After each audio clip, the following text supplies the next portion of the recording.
Olá, meus queridos e queridas, amados e amadas do Senhor. Então vamos a mais um estudo pautado na Palavra de Deus. Vamos orar? Pai querido, nós suplicamos a Ti agora, mais uma vez, para que o Teu Espírito Santo venha conduzir a nossa mente, o nosso entendimento, os nossos ouvidos para tudo aquilo que vamos ouvir e falar através desse estudo. Dá-nos condições de aplicar na nossa vida para que possamos viver uma vida que agrada e exalta o Teu santo nome. Nós oramos e clamamos a Ti, em nome de Jesus. Amém. Amém, meus queridos. Que Deus os abençoe a todos nós. Hoje, o estudo que vamos compartilhar, o título é Nunca queira ter o que Deus não quer te dar. Vou repetir. Nunca queira ter o que Deus não quer te dar. Esse é um estudo que muitas pessoas ficam incomodadas quando ouvem.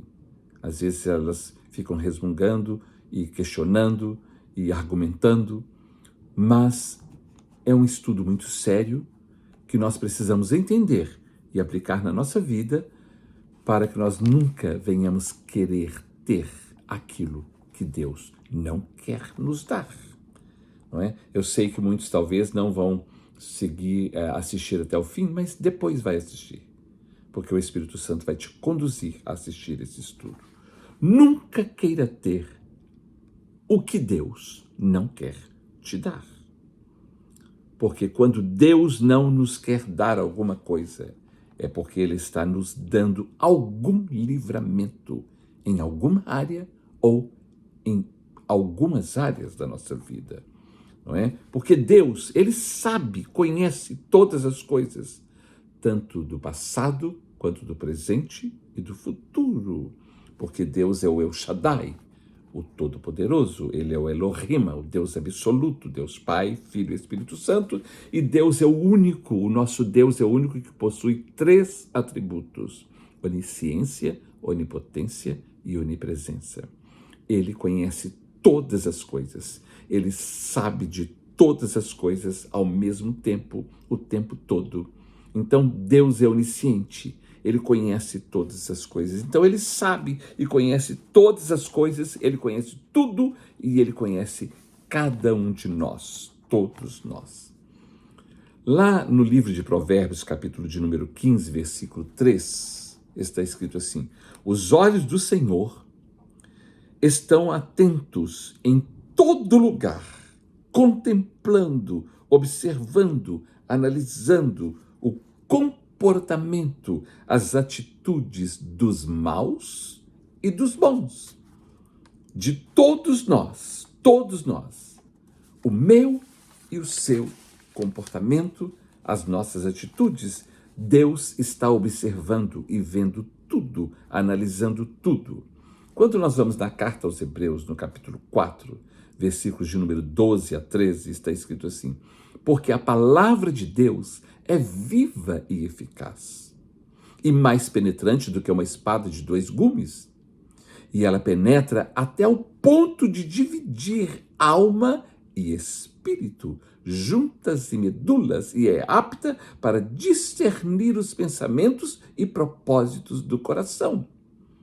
Ele sabe de todas as coisas, a palavra de Deus discerne tudo. E o versículo 13 fala: e não há criatura que não seja revelada, manifesta na sua presença, diante dele e para ele.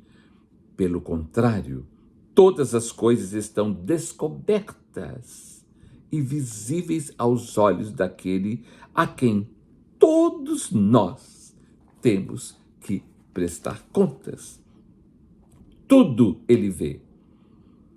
E todos nós, um dia, estaremos diante dele e vamos responder pelas nossas ações, pelas nossas decisões, pelas nossas preferências, pelas nossas escolhas, não é?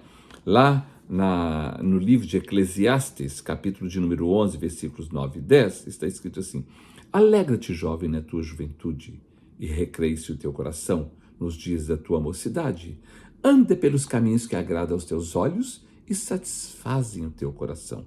Sabe, porém, que de todas essas coisas Deus te pedirá contas.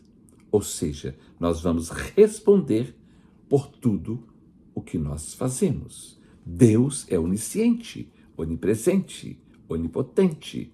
Ele conhece e vê todas as coisas e os seus olhos estão patentes e olhando e observando tudo e todos. No Salmo de número 139, esse salmo é um salmo maravilhoso, nós vamos ler do versículo de número 1 ao 16. Fala assim: Senhor, tu me sondas e me conheces. Sabes quando me assento e quando me levanto. De longe penetras os meus pensamentos. Esquadrinhas o meu andar e o meu deitar. E conheces todos os meus caminhos. Ainda a palavra me não chegou à língua, e tu, Senhor, já a conheces toda. Tu me cercas por detrás e por diante, e sobre mim pões a mão. Tal conhecimento é maravilhoso demais para mim. É sobremodo elevado, não o posso atingir. Para onde me ausentarei do teu espírito? Para onde fugirei da tua face? Se subo aos céus, lá estás. Se faço a minha cama no mais profundo abismo, lá estás também. Se tomo as asas da alvorada e me detenho nos confins dos mares, ainda lá me haverá de guiar a tua mão e a tua destra me susterá. Se eu digo, as trevas com efeito me encobrirão e a luz ao redor de mim se fará à noite, até as próprias trevas não te são escuras. As trevas e a luz são a mesma coisa para o Senhor. Pois tu formaste o meu interior, tu me tecestes no seio de minha mãe. Graças te dou, visto que por modo assombrosamente maravilhoso me formaste. As tuas obras são admiráveis e a minha alma o sabe muito bem. Os meus ossos não te foram encobertos quando no oculto fui formado e entretecido como nas profundezas da terra. Os teus olhos me viram a substância ainda informe e no teu livro foram escritos todos os meus dias. Deus sabe de todas as coisas. Deus conhece todas as coisas. O Senhor, ele é onisciente. Aqui na carta aos Hebreus, no capítulo de número 12, versículo 1, está escrito assim, olha que coisa maravilhosa e impressionante. Portanto, também nós, visto que temos a rodear-nos tão grande nuvem de testemunhas, desembaraçando-nos de todo o peso e do pecado que tenazmente nos assedia, corramos com perseverança a carreira que nos está proposta. Vamos desembaraçar a nossa vida, porque nós temos uma grande nuvem de testemunhas que está nos vendo, que está nos assistindo, não é? O mundo espiritual e o mundo humano material está de olho em nós. O mundo espiritual vê, está nos observando e os homens também, todos aqueles que podem nos observam, principalmente hoje com a internet, principalmente hoje com as redes sociais, a nossa vida fica exposta e facilmente entregue nas mãos de todas as pessoas. As pessoas podem chegar e ver a nossa casa via satélite, através da internet, através de tudo. Então, nós temos uma grande nuvem de testemunhas que está nos assistindo e nos vendo, não é? E eu gostaria de dizer uma coisa para vocês: alguém está nos observando para nos abençoar ou para nos amaldiçoar, para nos ajudar ou para nos prejudicar.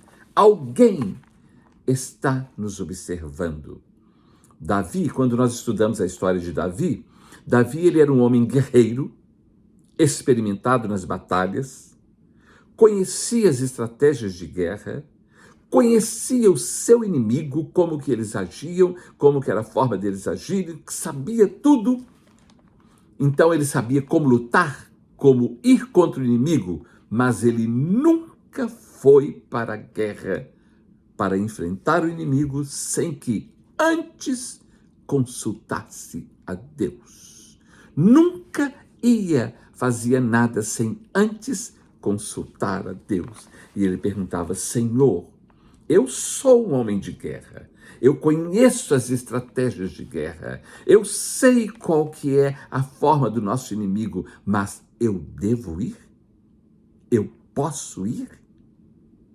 E muitas vezes Deus disse vai, e outras vezes Deus disse não.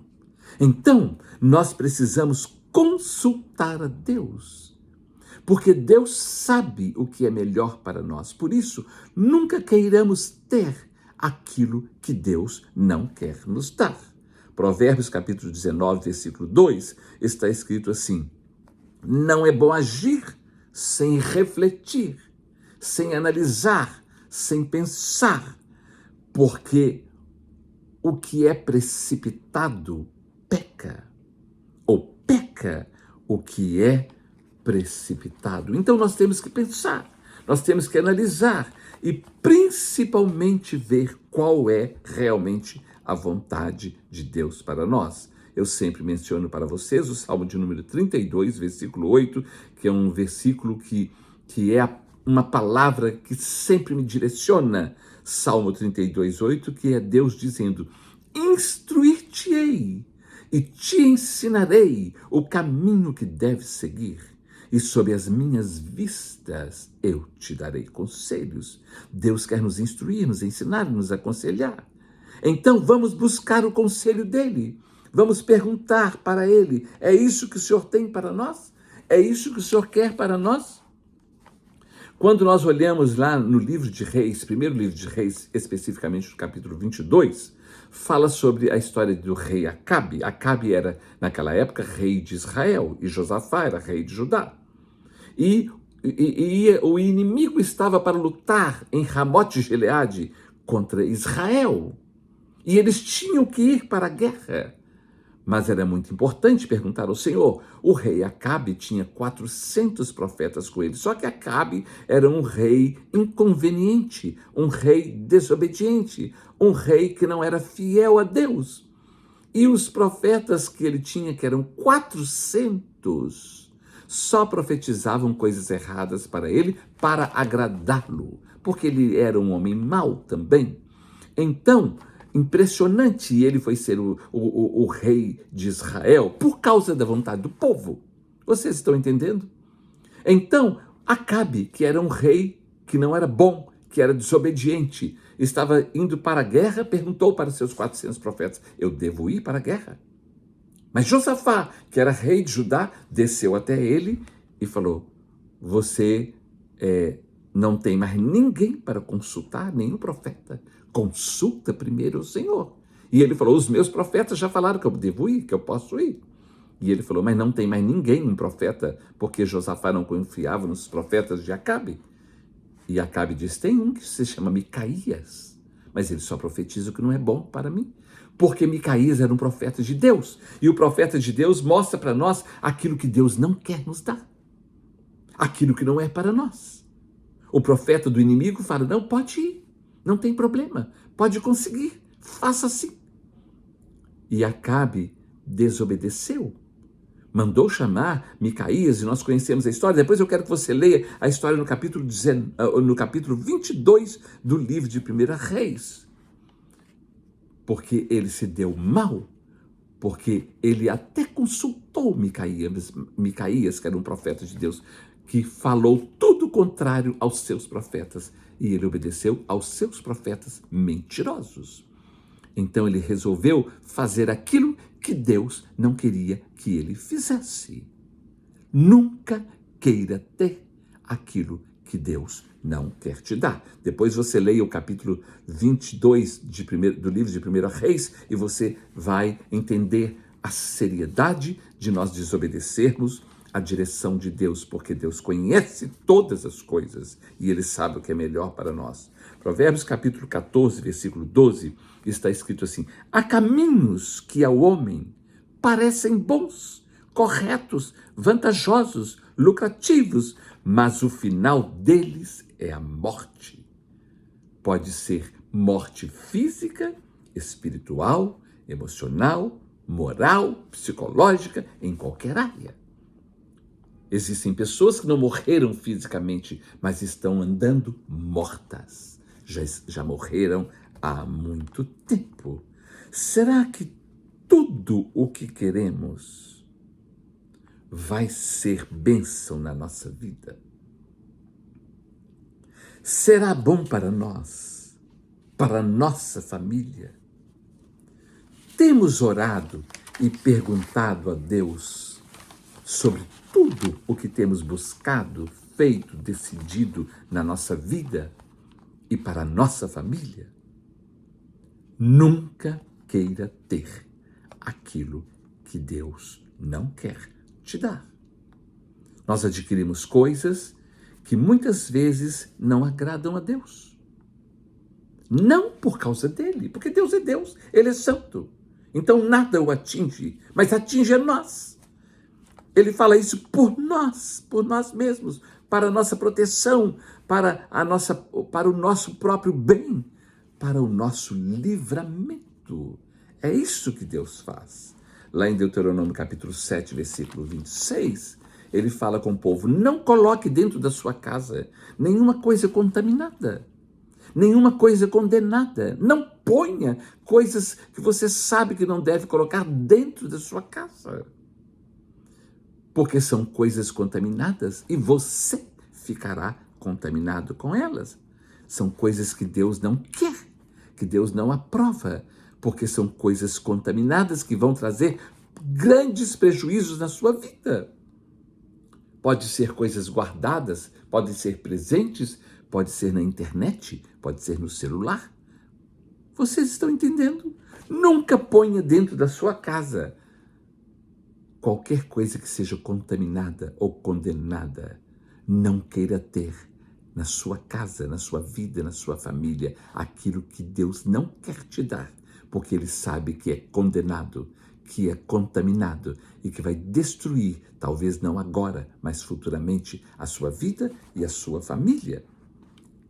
Quando Josué separou as tribos e separou o povo, Deus falou com Josué no capítulo 7, Josué foi sucessor de Moisés, falou com Josué no capítulo 7, versículo 13, santifica o povo, reúne o povo e santifica, porque tem coisa contaminada no vosso meio, e vocês não vão conseguir vencer o inimigo, enquanto não retirardes do meio de vocês as coisas contaminadas. Existem milhares de famílias cristãs, de famílias que servem a Deus, que dizem que amam, que temem a Deus, e que não vencem o inimigo, porque dentro das suas casas, das suas vidas, existem coisas que não agradam a Deus, que são contaminadas, e isso impede que nós vençamos o inimigo. Então Deus falou com Josué: tire as coisas contaminadas, porque enquanto não tirarem as coisas contaminadas do vosso meio, o inimigo estará prevalecendo contra vocês.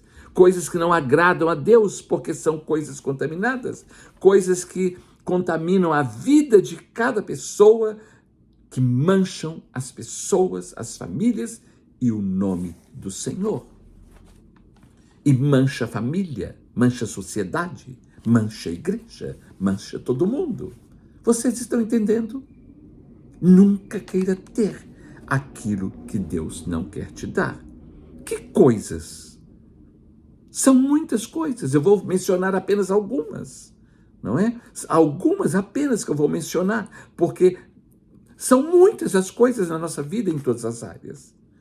Em atitudes, decisões, baseadas nas preferências, no que gostamos, no que nos agrada, nos satisfaz, nos alegra, nos dá lucro, etc.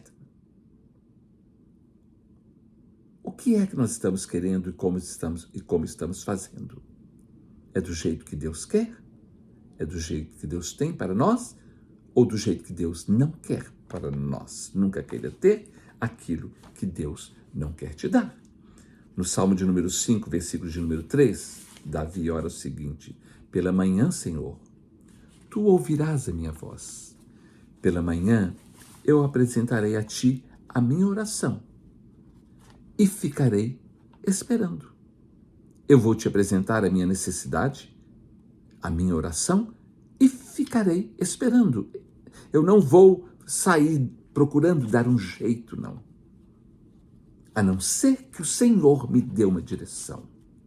A não ser que o Senhor diga para mim, faça assim, faça isso, vá em tal lugar, fale aquilo. Do contrário, eu te apresentarei a minha oração e ficarei esperando. O Salmo de número 40, versículo 1, Davi diz assim: esperei com paciência, confiantemente no Senhor. E ele se inclinou para mim e me ouviu quando clamei por socorro. Mas eu esperei pacientemente, confiantemente. Não foi estressado e nem apressado, porque Deus tem que fazer isso. Não, eu esperei pacientemente, com paciência no Senhor. E ele se inclinou para mim e me ouviu quando clamei por socorro. No livro de Lamentações, escrito por Jeremias, não é? Nós já sabemos essa história toda, não vamos entrar em detalhes. Diz no capítulo 3, versículo 26, bom é aguardar a salvação do Senhor, e isso em silêncio, quietinho. Lamentações, capítulo 3, versículo 26. Bom é aguardar a salvação a salvação do Senhor, e isso em silêncio. Ou seja, não insista, não force a barra, não crie situações como Sara criou para Abraão e criou esse inferno até hoje. Não crie situações, não é? Não invente moda. Consulte ao Senhor e espera nele. Porque não vale a pena ter aquilo que Deus não quer nos dar. Vejamos algumas coisas que precisamos evitar, porque Deus não quer nos dar. Existem muitas coisas que Deus não quer isso para nenhum de nós. Igual um pai não quer que um filho entre num relacionamento errado, ou tenha uma amizade errada, ou entre num compromisso errado, alguma coisa errada, porque vai prejudicá-lo. Assim é Deus comigo e com você, conosco. Por isso, não queiramos ter aquilo que Deus não quer nos dar. Então vamos ver algumas coisas aqui. Algumas coisas vamos ver, em primeiro lugar, sobre relacionamentos que vão gerar problemas, conflitos, desavenças e divisão. Pode ser agora ou no futuro, para nós ou para a família. Existem coisas que satisfazem a mim, mas criam um problema grande para a minha família, para as pessoas que estão comigo, porque as pessoas são egoístas e elas só pensam nelas. Não é? Em alguns casos, as pessoas só pensam no bem-estar dela. Ela esquece o marido, ela esquece os filhos, ela esquece a esposa ou esquece os filhos. Esquece o resto, porque ela está pensando nela, somente nela. Então, vamos ver sobre relacionamentos. Na segunda carta do apóstolo Paulo aos Coríntios, eu vou falar algumas coisas aqui, que talvez você vai desligar já antes, mas não faça isso não, porque você vai voltar, porque você precisa disso, não é? Nós precisamos disso. 2 Coríntios, capítulo de número 6. Capítulo de número 6. Versículos de número 14 a 16, diz o seguinte: não vos ponhais em jugo desigual. Não vos ponhais em jugo desigual com os incrédulos, com aquele que não professa a sua fé. É só o amor, não importa religião, não importa fé, importa sim. Porque o espiritual é que controla a nossa vida, o nosso estado de espírito. Não vos ponhais em jugo desigual com os incrédulos, porquanto que sociedade pode haver entre a justiça e a iniquidade? Ou que comunhão da luz com as trevas? Que harmonia entre Cristo e o maligno? Ou que união do crente com o incrédulo? com aquele que não crê, com aquele que não está na presença de Deus, com aquele que não quer nada com Deus. Olha que coisa impressionante, versículo 16. Que ligação há entre o santuário de Deus e os ídolos? Porque nós somos santuário do Deus vivente, como ele próprio disse, habitarei e andarei entre eles, serei o seu Deus, e eles serão o meu povo. Por isso, retirai-vos do meio deles, separai-vos, diz o Senhor. Não toqueis em coisas impuras, e eu vos receberei. Serei vosso pai, e vós sereis para mim filhos e filhas, diz o Senhor Todo-Poderoso. Portanto, não vos ponhais em jugo desigual. Vocês estão entendendo, meus amados? Porque não é isso que Deus quer para nós. Então não queira ter aquilo que Deus não quer te dar. Não, Deus não quer te dar isso.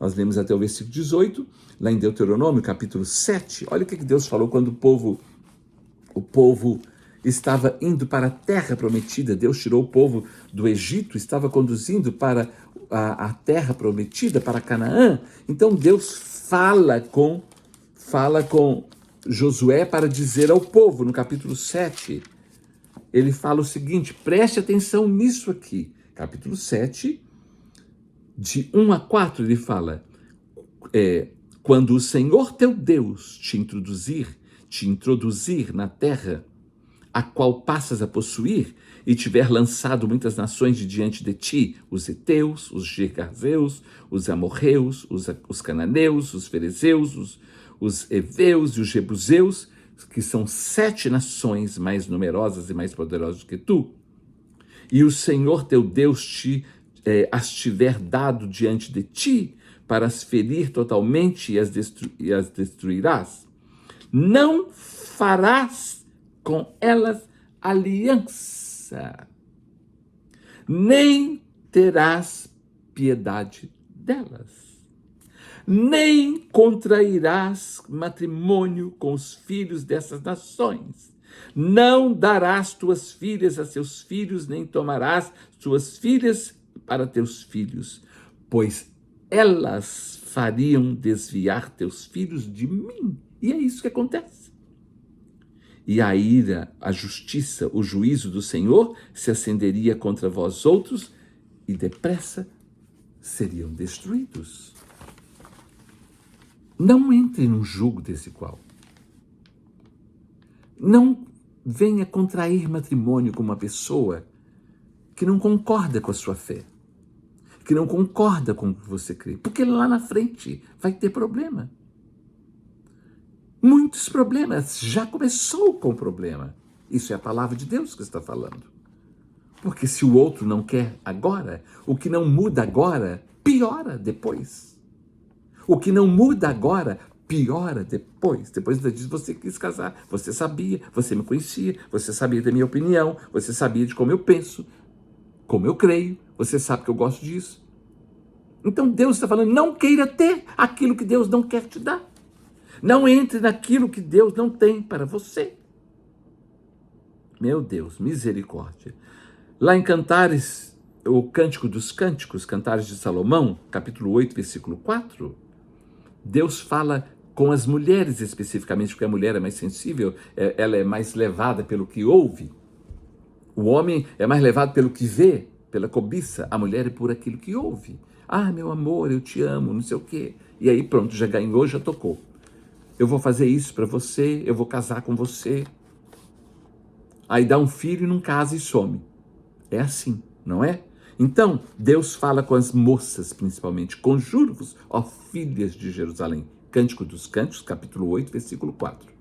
Conjuro-vos, ó filhas de Jerusalém, que não acordeis e nem desperteis o amor, até que este verdadeiramente te queira. Ou seja, não entre em nenhum relacionamento que você não tenha convicção realmente de que essa pessoa te ama, te quer e professa a mesma fé que você, não é? Então, olha que coisa séria que é isso. A questão de relacionamentos, de convivência, de alianças que são feitas com pessoas Que Deus nos ajude, nos guarde. Relacionamentos sexuais, não é? As pessoas querem procurar satisfazer a sua ânsia sexual, o seu desejo sexual. É isso que elas querem. Principalmente o homem. Ele é mais impulsivo do que a mulher, não é? Muitas mulheres são impulsivas, é lógico, mas o homem, ele vai muito fácil. E ele provoca muito fácil. E lá na primeira carta aos Coríntios, capítulo de número 6, o outro foi 2 Coríntios 6, agora é 1 Coríntios 6. 2 Coríntios 6 fala de julgo desigual, e 1 Coríntios 6 fala de prostituição, de atos sexuais ilícitos, não é? Capítulo 6 de 1 Coríntios, versículos 12 e de 15 a 20 que eu vou ler, o 12 diz o seguinte: todas as coisas me são lícitas, o apóstolo Paulo está falando, mas nem todas me convêm. Todas as coisas me são lícitas, mas eu não me deixarei mais dominar por nenhuma delas. Eu posso fazer o que eu quiser. Se eu quiser me prostituir, se eu quiser adulterar, se eu quiser roubar, eu posso fazer, mas eu não devo, porque não é isso que vai ser bom para a minha vida. Não é isso que Deus quer para mim, é isso que o diabo quer para mim, mas Deus não. Então ele fala, todas as coisas eu posso fazer, eu sou livre para fazer, me são lícitas, mas nem todas me convêm. Todas as coisas me são lícitas, mas agora eu não me deixarei mais dominar por nenhuma delas. Aí ele vai lá no capítulo, no versículo de número 15 a 20, ele fala assim: não sabeis que os vossos corpos são membros de Cristo? E eu, porventura, tomaria os membros de Cristo e os faria membros de meretriz? Absolutamente não. Ou não sabeis que o homem que se une à prostituta forma um corpo só com ela? Porque, como diz, serão os dois uma só carne. Você se torna um com a pessoa, você faz uma aliança, direta ou indiretamente, consciente ou inconscientemente. Mas aquele que se une ao Senhor é um espírito com ele. Fugir da prostituição, da impureza. Qualquer outro pecado que uma pessoa cometer é fora do corpo, mas aquele que pratica a imoralidade, a prostituição, esse peca contra o próprio corpo. Acaso não sabeis que o vosso corpo é santuário do Espírito Santo que está em vós, o qual tendes da parte de Deus e que não sois de vós mesmos? Porque fostes comprados por bom preço, o sangue de Jesus. Agora, pois, glorificai a Deus no vosso corpo. Então, não se prostitua. Não tenha relações sexuais ilícitas. Se você quiser, o problema é seu. Mas você está acarretando problemas sérios na sua vida, porque você está unindo com uma pessoa fisicamente. Você está criando uma aliança e você vai carregar com você vínculos de coisas do passado, coisas ruins, coisas erradas. Você não sabe por onde essa pessoa andou e por onde você mesmo andou. Então você não sabe, nós não sabemos o que estamos trazendo para a nossa vida quando nos prostituímos. Que Deus nos livre, nos guarde, tenha misericórdia de nós. Não é? Relacionamentos com pessoas casadas, comprometidas. Deus não quer isso para nós. Isso é lascívia, é luxúria, é sensualidade, é sexualidade desenfreada, é paixão. Paixão não é amor. Paixão é uma coisa que não espera, que não honra. Quer naquela hora, e pronto, acabou. E quando acabou, está com raiva do outro, está com antipatia do outro, está com nojo do outro. Paixão não mede a consequência. Só pensa em satisfazer-se naquele momento e satisfazer o seu desejo. Lá em Provérbios, depois você leia o capítulo de Provérbios, capítulo 5 de Provérbios, do versículo 1 ao 23. Leia esse capítulo que fala sobre isso, mas porque eu vou ler apenas no capítulo 6 de Provérbios. Capítulo 6 de Provérbios, eu vou ler os versículos 27 a 35. Mas leia depois o capítulo 5 e o capítulo 6. Mas o capítulo 6, de 27 a 35, fala o seguinte: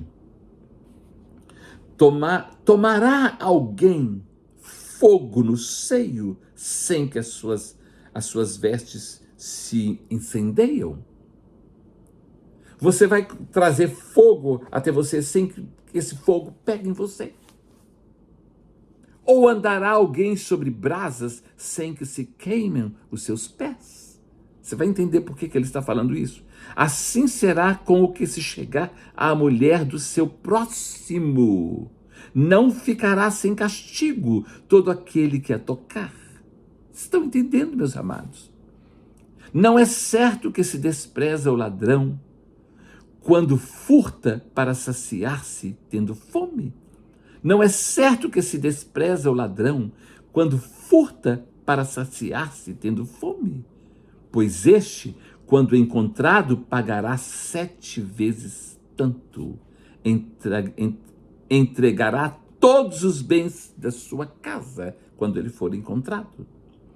Assim, o que adultera com uma mulher está fora de si.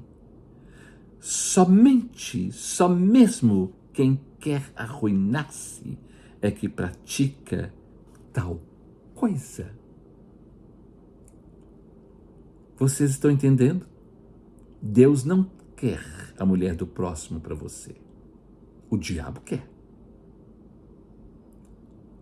Vocês estão entendendo? Achará açoites e infâmia, e o seu opróbrio nunca se apagará, porque o ciúme excita o furor do marido, e não terá compaixão do dia da sua vingança. Não se contentará com o resgate, nem aceitará presentes, ainda que sejam muitos.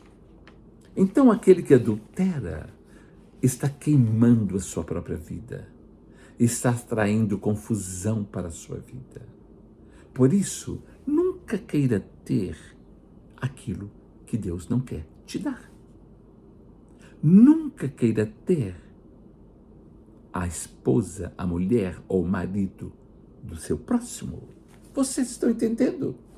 Porque não é isso que Deus tem para nós, é isso que o diabo quer para nós, mas Deus não.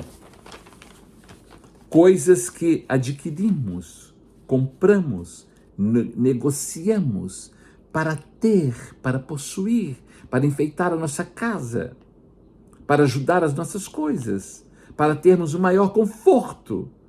É o desejo de ter, é a gana, a ganância, a ansiedade de ter, de querer, de possuir.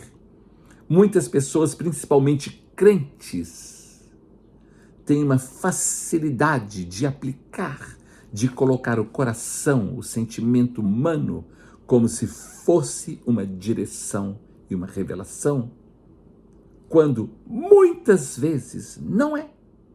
Aí a pessoa entra num problema, numa dificuldade, numa dívida, numa agiota, numa confusão, numa perturbação. Eclesiastes capítulo 8, versículo 5 fala assim, que quem guarda o mandamento não experimenta o mal, não experimenta essas coisas, porque ele saberá o tempo e o modo, quando e como fazer. Vocês estão entendendo? Eu quero muito isso, eu quero muito isso. Espera o tempo e o modo. Não entre em dívida. Não entre em problemas com agiotas para você ser um idiota. Vocês estão entendendo, meus amados? Lucas, o Evangelho de Lucas, olha o que Jesus fala no Evangelho de Lucas, capítulo de número 14. Lucas 14, do versículo 28 a 30, o que é que Jesus diz? O que é que ele nos ensina? Lucas 14, de 28 a 30, ele fala assim, pois qual de vós, pretendendo construir uma torre, não se assenta primeiro para calcular a despesa e verificar se tem os meios para concluir?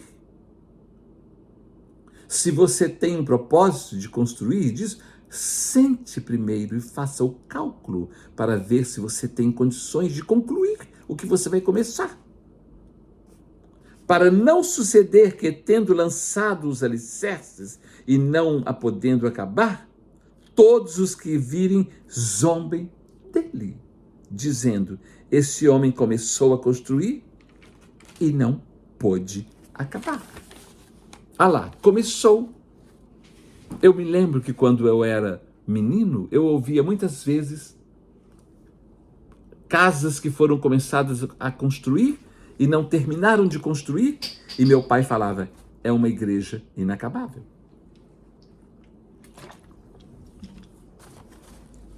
É um templo que começaram a construir e não terminaram. Vocês estão entendendo? Então pare, calcule, pense. Ah, muitos dizem: eu fiz pela fé, pelo amor. Quando fez foi pela imprudência e pela desobediência. Quem crê e tem entendimento não se apressa, espera. Por isso que no Salmo 40, Davi disse: esperei com paciência no Senhor. Porque a dívida é a prova da impaciência, da imprudência. Ah, eu fiz pela fé. Não fez, foi pela imprudência, pela impaciência e pela desobediência. Existem dois pensamentos do mundo que diz: a pressa, a imprudência, é inimiga da perfeição.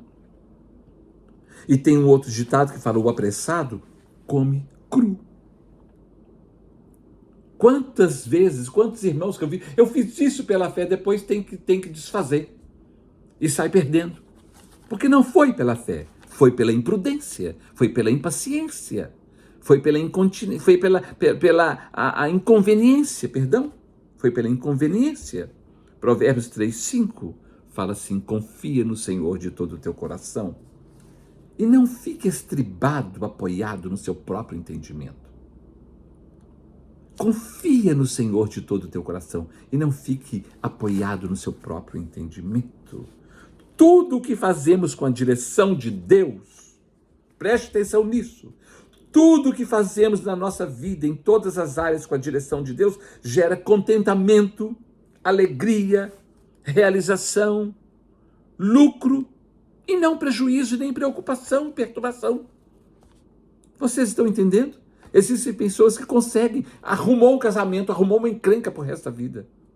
Ah, eu quero ter um filho, tem, arrumou um problema pro resto da vida. Ah, eu quero ter isso, eu vou comprar isso, e tem, e arrumou uma dívida pro resto da vida.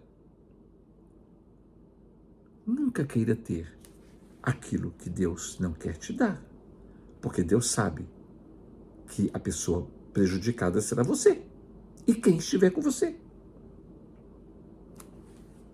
Eu quero que você preste bastante atenção nisso aqui, que isso aqui é muito sério, que eu vou falar agora.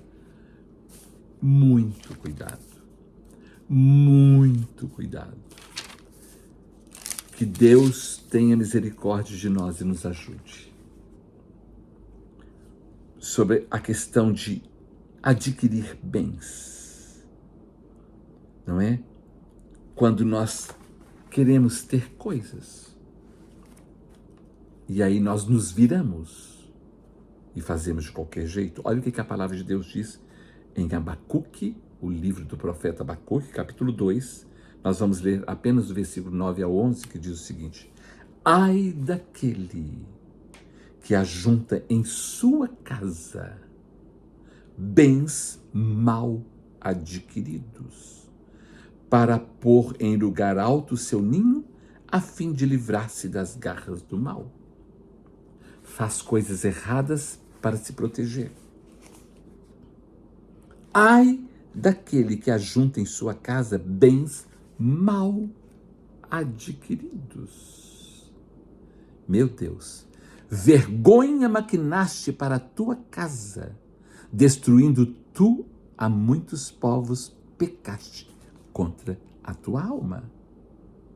Porque a pedra clamará da parede, e a trave lhe responderá do madeiramento. Vocês estão entendendo, amados?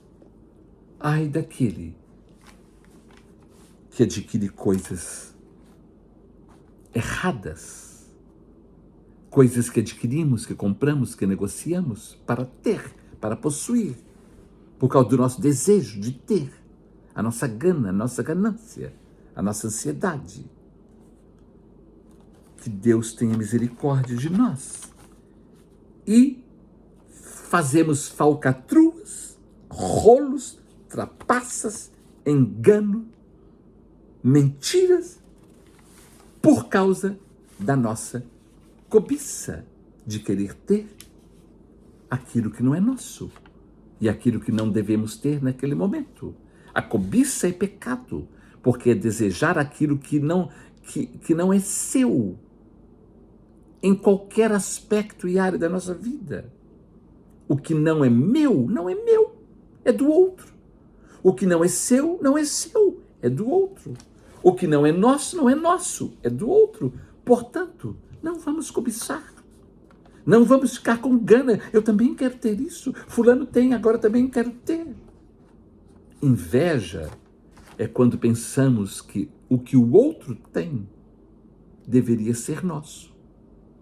Ou deveríamos ter também. Só que a maioria das pessoas, quando vê que alguém tem várias coisas, porque lutou a vida inteira, ele quer agora de graça. Ele não quer lutar como o outro lutou. Ele não quer pagar o preço que o outro pagou. Ele não quer trabalhar como o outro trabalhou. Não, ele quer ter o que o outro duramente, por muitos anos, lutou para ter. Então isso é inveja, é querer ter aquilo que o outro tem, que é do outro. Nunca queira ter aquilo que Deus não quer te dar. Eu vou mais uma coisa e nós vamos concluir, porque nós temos uma lista infinita de coisas.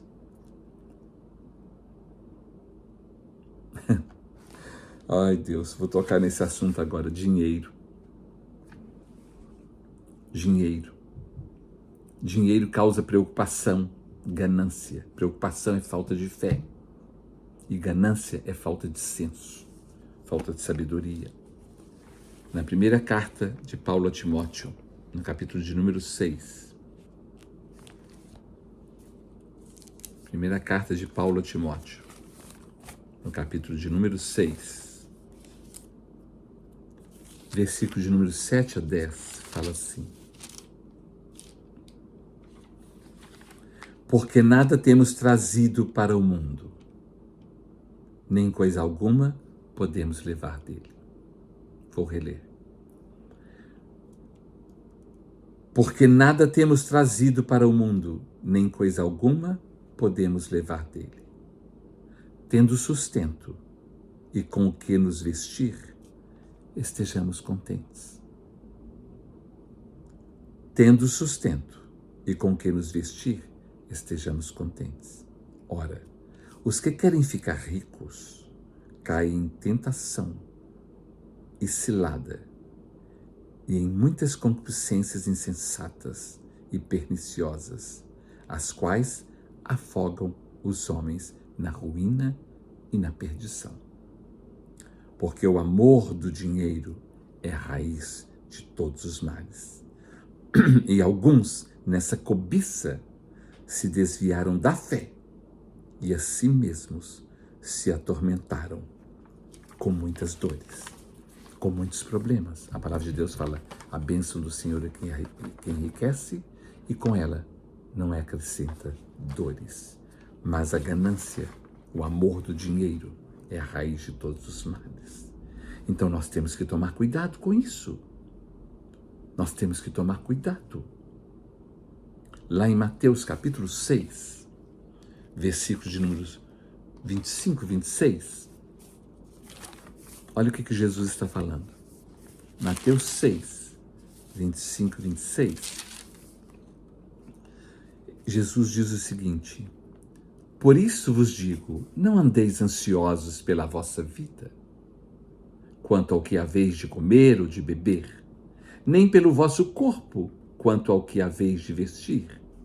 Não é a vida mais do que o alimento, e o corpo mais do que as vestes? Observai as aves do céu, não semeiam, não colhem, nem ajuntam em celeiros, contudo, vosso Pai Celeste as sustenta. Porventura, não valeis vós muito mais do que as aves? Então, não andeis ansiosos por coisa alguma. Não fique ansioso porque você vai cair em cilada. Se nós ficamos ansiosos, nós caímos em cilada. Na oração do Pai Nosso, lá no versículo 11, Mateus capítulo 6, versículo 11, Jesus nos ensina a orar assim: o pão nosso de cada dia dá-nos hoje. Não é esbanja, não. É o pão nosso de cada dia dá-nos hoje. O povo colhia o maná lá no deserto para o dia, não para o outro dia. Para o dia. O pão nosso de cada dia dá-nos hoje. Nunca queira ter aquilo que Deus não quer te dar. Nunca queira ter aquilo que Deus não quer te dar. Isso em todas as áreas da nossa vida. Citei apenas algumas coisas, mas cada um de nós sabe exatamente o que realmente pensamos, estamos pensando. Se são coisas boas ou não dentro de nós. Nós sabemos muito bem aquilo que Deus não nos daria. Nós sabemos.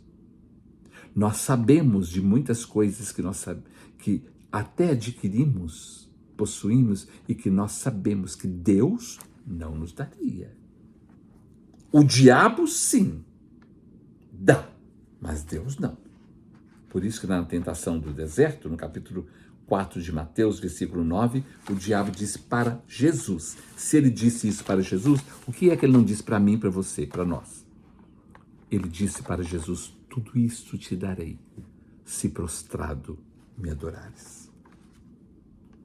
Tudo isso te darei, se prostrado me adorares. Ele falou isso para Jesus. Para Jesus.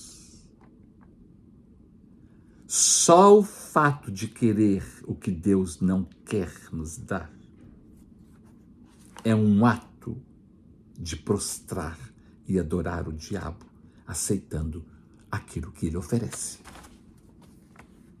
Que Deus tenha misericórdia de todos nós e nos ajude a entender e aplicar na nossa vida essa verdade.